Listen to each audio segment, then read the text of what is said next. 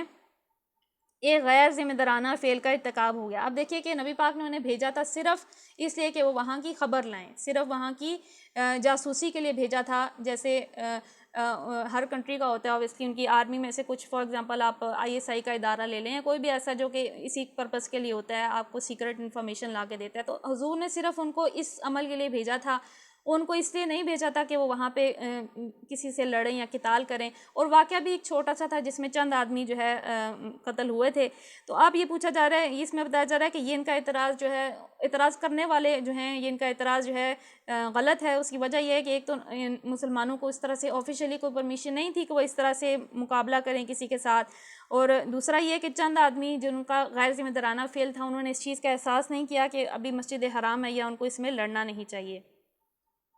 اس مقام پر یہ بات بھی معلوم رہنی چاہیے کہ جب یہ دستہ قیدی اور مال غنیمت لے کر نبی صلی اللہ تعالیٰ علیہ وآلہ وسلم کی خدمت میں حاضر ہوا تھا تو آپ نے اسی وقت فرما دیا تھا کہ میں نے تم کو لڑنے کی اجازت تو نہیں دی تھی، نیز آپ نے ان کے لائے ہوئے مال غنیمت میں سے بیت المال کا حصہ لینے سے بھی انکار فرما دیا تھا، جو اس بات کی علامت تھی کہ ان کی یہ لوٹ ناجائز ہے۔ تمام مسلمان بھی اس فعل پر اپنے ان آدمیوں کی سخت ملامت کی تھی، اور مدینے میں کوئی ایسا نہ تھا جس نے اسے ان پر داد دی ہو۔ اب یہ کہ جو صحابہ کا یہ عمل تھا جس میں ان سے کوتاہی ہوئی، تو اس پر کسی نے بھی ان کو اچھا نہیں کہا، کیونکہ ماہ حرام میں انہوں نے بیجا حملہ کیا، ماہ حرام میں اس کی اجازت نہیں ہوتی، اور پھر وہ جو مال اس لشکر سے لے کر آئے تھے حضور نے اس کو لینے سے بھی انکار کر دیا، کیونکہ یہ ماہ حرام میں لیا تھا تو ظاہرہ یہ بیت المال کا حصہ نہیں بنایا جا سکتا، اور عام مسلمانوں نے بھی جو دیگر بھی تھے انہوں نے بھی اس عمل کے بارے میں یہی فرمایا تھا کہ یہ عمل درست نہیں ہے، کیونکہ ماہ حرام میں اس طرح سے حملہ کرنا یہ درست نہیں ہے۔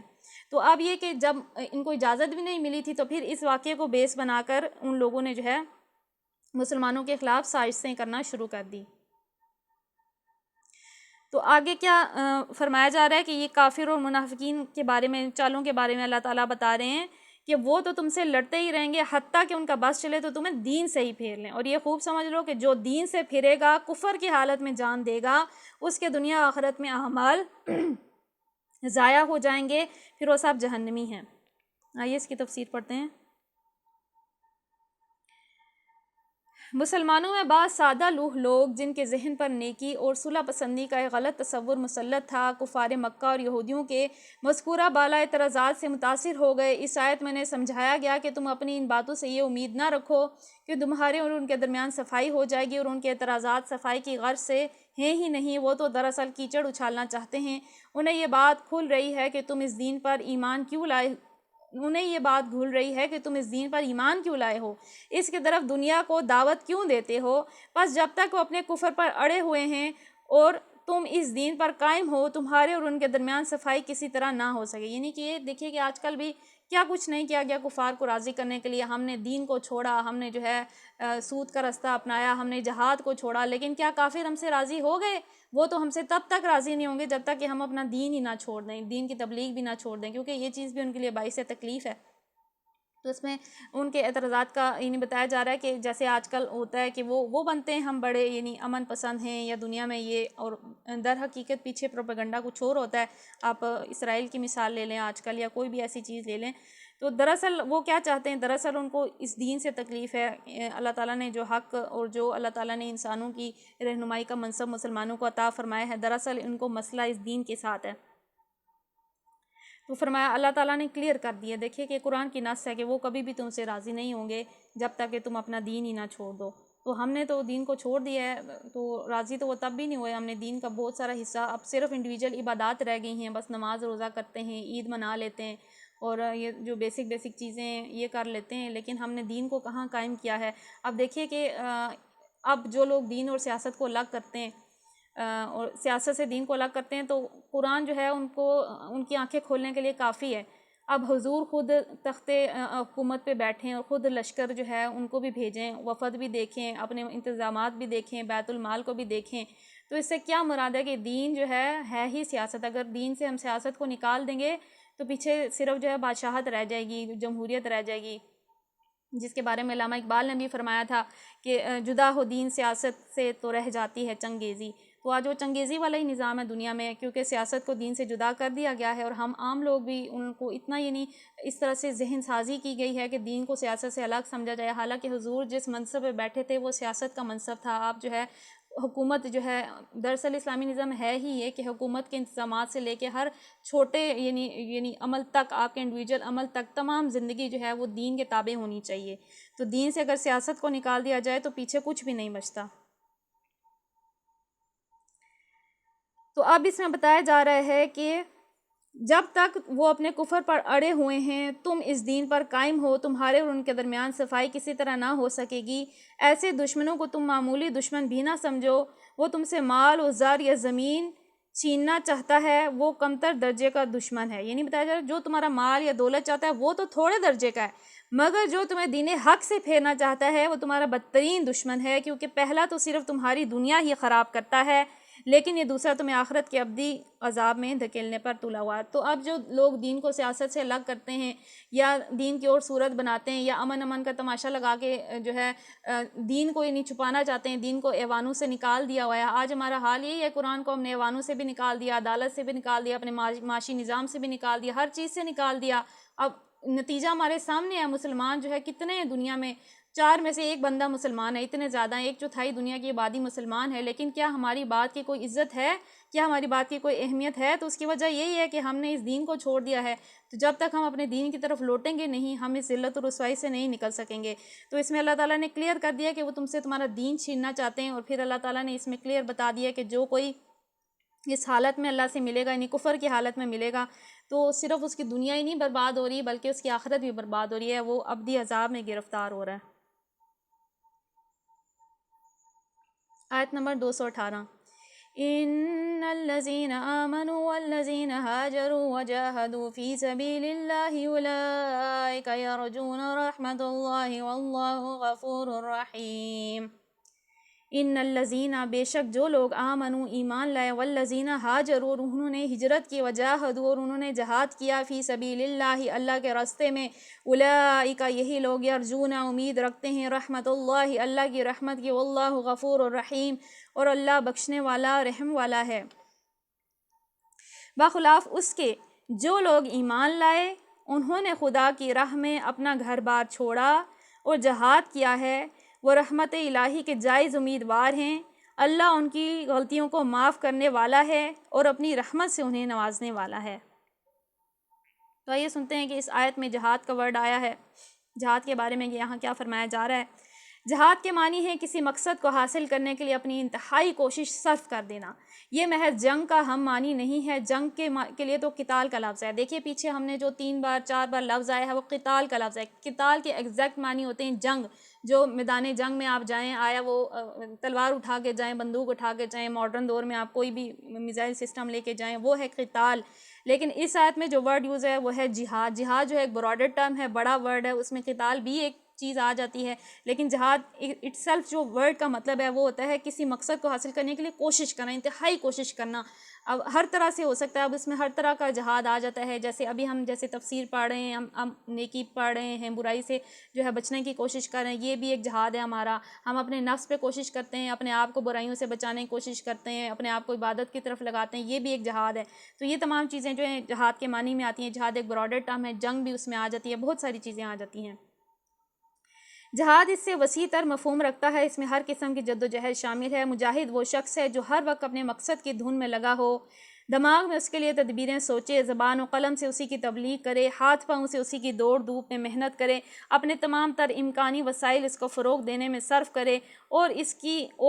اس مزاحمت کا پوری قوت کے ساتھ مقابلہ کرے جو اس راہ میں پیش آئے، حتیٰ کہ جب جان کی بازی لگانے کی ضرورت ہو تو اس سے بھی دریغ نہ کرے۔ اس کا نام جہاد ہے، اور جہاد فی سبیل اللہ یہ ہے کہ سب کچھ صرف اللہ کی رضا کے لیے ہو، اور اس غرض کے لیے کیا جائے کہ اللہ کا دین اس کی زمین پر قائم ہو اور اللہ کا کلمہ سارے کلموں پر غالب ہو جائے، اس کے سوا اور کوئی غرض مجاہد کے پیش نظر نہ ہو۔ تو اس میں بتایا گیا ہے کہ کیا ہے، جو بھی آپ کریں کوشش کریں کسی بھی چیز کی۔ دیکھیے کوشش دنیا کی بھی ہو سکتی ہے، وہ بھی جہاد ہی کہلاتا ہے، ورڈ میں جہاد ہی ہے، لیکن جہاد فی سبیل اللہ کیا ہے، وہ یہ ہے کہ اللہ کے دین کو قائم کرنے کے لیے آپ جو کوششیں کریں، آپ وہ اپنی زبان سے کریں، اپنے قلم سے کریں، اپنی تلوار سے کریں، کسی بھی طرح سے کریں، وہ جہاد فی سبیل اللہ ہے، کیونکہ آپ چاہتے ہیں کہ زمین پہ اللہ کا دین قائم ہو جائے۔ آپ اپنے ورڈ کے ذریعے کرتے ہیں، آپ اپنی جو ہے قلم کے ذریعے سے لکھ کے کریں، یا جیسے صحابہ نے کیا کہ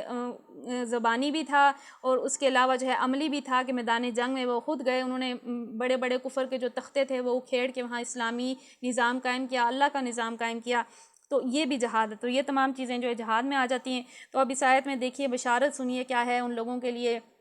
یہ جنہوں نے ہجرت کی۔ ہجرت کرنا اور جہاد یہ ساتھ ساتھ آئے گا قرآن میں، اب جہاں بھی پڑھیں گے جہاد کا ذکر ہے، ساتھ ہی ہجرت کا بھی ذکر ہے۔ اب دیکھیے کہ صحابہ نے بھی ہجرت ہی کی تھی، پہلے ایک مکے میں انہوں نے جہاد نہیں کیا تھا، پہلے ہجرت کی تھی، مدینہ کی طرف ایک اکٹھے ہوئے تھے، ایک جگہ سلطنت قائم ہوئی تھی، اس کے بعد جہاد ہوا تھا۔ تو جو یہ اللہ تعالیٰ کے راستے میں ہجرت کرنا ہے، ہجرت بھی ایک بہت وسیع تر جو ہے معنی رکھتا ہے۔ کئی موقعوں پہ دین کے لیے ہجرت کرنی پڑ جاتی ہے، انڈیویجول لیول پہ بھی ہو سکتا ہے کہیں ایسی جگہ پہ آپ رہ رہے ہیں جہاں آپ کے دین کو خطرہ ہے، فار ایگزامپل دوسرے کنٹری میں رہ رہے ہیں، ایسے کنٹری میں جہاں آپ کے حجاب پہ پابندی لگ گئی ہے، جہاں آپ کو نماز نہیں پڑھنے دی جا رہی، تو وہاں سے آپ ہجرت کر جائیں، آپ دار اسلام میں آئیں جہاں پہ ان چیزوں کی آزادی ہوئی ہے۔ انڈیویجول لیول کی ہجرت ہوگی۔ اجتماعی لیول پہ ہجرت کیا ہے کہ ایک قوم سلطنت، جیسے کہ مثال کے طور پہ پاکستان قائم ہوا تھا تو محض اس لیے کہ دین الگ تھا ہندوؤں سے، تو اس لیے الگ ہوا تھا، تو اس موقع پہ جو ہجرت کی تھی وہ لوگوں نے اپنے دین کے لیے ہی کی تھی، اسلام کے لیے کی تھی، تو وہ بھی ہجرت کہلاتی ہے۔ تو اب ہجرت اور جہاد قرآن میں جہاں آئے گا ساتھ ساتھ آئے گا، کیونکہ ہجرت کے بعد جب ایک سلطنت قائم ہو جاتی ہے تو پھر جہاد آتا ہے، تو یہ چیزیں ہم جو ہے ساتھ ساتھ دیکھتے جائیں گے۔ لیکن اس آیت میں بشارت سنیے کہ جو لوگ اللہ کے دین کے لیے یہ کام کرتے ہیں، یعنی ہجرت کرتے ہیں اور جہاد کرتے ہیں، اللہ کی رحمت ان کے لیے ہے، اللہ تعالیٰ ان کی غلطیوں سے بھی درگزر فرمائے گا اور ان کو اپنی وسیع رحمت سے نوازے گا۔ تو یہ اللہ تعالیٰ کی جو ہے رحمتیں ہیں اس مجاہد کے لیے جو یہ عمل کرتا ہے۔ ظاہر ہے سب سے بہتر، سب سے پہلے عمل کرنے والے صحابہ تھے۔ دیکھیے کہ آج کل جو تبلیغ ہوتی ہے، یا جو علماء کی تبلیغ ہے، یا جو اولیاء کی تبلیغ ہے، جیسے اولیاء اللہ تھے، کئی سارے اولیاء اللہ اس ہندوستان کی سرزمین پہ آئے۔ ہم لوگ ظاہر پیدائشی مسلمان تو نہیں ہیں، ہم میں سے زیادہ تر سید نہیں ہوں گے، لیکن ہمارے ہاں کیا تھا کہ بزرگ آتے تھے، اولیاء آتے تھے، وہ تبلیغ کرتے تھے، ہم نے اسلام قبول کیا، اس طرح سے انہوں نے اسلام کی دعوت دی۔ لیکن جو صحابہ کی اور ان کی جو تبلیغ ہے اس میں فرق یہ ہے کہ صحابہ نے ایک نظام کے خلاف لڑے ہیں، ایک نظام کے خلاف، یعنی کفر کے نظام کو تبدیل کرنا، تو وہ سب سے افضل عمل ہے۔ آج بھی اسی عمل کی ضرورت ہے۔ اللہ تعالیٰ مسلمانوں کو اس قرآن سے جڑ جانے اور اس کا جو میسیج ہے اس سے جو ہے اللہ تعالیٰ سے دعا کرنی چاہیے کہ ہمارے ذہن میں جو جہل ہے اللہ تعالیٰ اس کو دور فرمائے، اور جو ہمارے اور قرآن کے بیچ میں پردے ہیں اللہ تعالیٰ ان کو دور فرمائے، ہمیں اس کلام کو سمجھنے کی، اس کے جو ڈیپ میننگز ہیں ان کو سمجھنے کی، اس کو اپنی زندگی سے ہمیں ریلیٹ کرنے کی توفیق عطا فرمائے، اور ہمارے لیے اپنی ہدایت کے علم و حکمت کے دروازے کھول دے۔ آمین بجاہ النبی الامین صلی اللہ تعالیٰ علیہ وآلہ وسلم۔ یا ارحم الراحمین، یا ارحم الراحمین، یا ارحم الراحمین، تجھے آج کے اس عظیم دن عرفہ کے دن کا صدقہ، اے مالک و مولا ہمیں اس دن کی بے شمار برکتیں عطا فرما۔ اللہ عز و جل اس دن کو تیرے بہترین ذکر میں، دعاؤں میں گزارنے کی توفیق عطا فرما۔ اے اللہ تبارک و تعالیٰ ہمیں عیدین کی رات عبادات میں گزارنے کی توفیق عطا فرما۔ ہماری عیدین میں جو ہم قربانیاں کریں گے ان کو قبول فرما۔ یا اللہ عز و جل، یا ارحم الراحمین، یا ارحم الراحمین، مسلمانوں کو سربلندی عطا فرما، اپنا کھویا ہوا مقام و مرتبہ دوبارہ عطا فرما، مالک و مولا ہمیں قرآن سے جڑ جانے کی توفیق عطا فرما، مالک و مولا ہمیں پاکستان میں اور تمام دنیا میں نظام مصطفیٰ عطا فرما، مالک و مولا مسلمانوں کو غلبہ عطا فرما، مالک و مولا مسلمانوں کو مالک و مولا ان کا کھویا ہوا مقام دوبارہ سے عطا فرما دے، مالک و مولا جہاں جہاں مسلمان تنگی پریشانی تکلیف میں ان کے دکھ درد تکلیفوں کو دور فرما دے، مالک و مولا ہم پہ آزمائش نہ ڈالنا، مالک و مولا ہمیں آزمانا مت، مالک و مولا ہم تیری آزمائشوں کے قابل نہیں ہیں،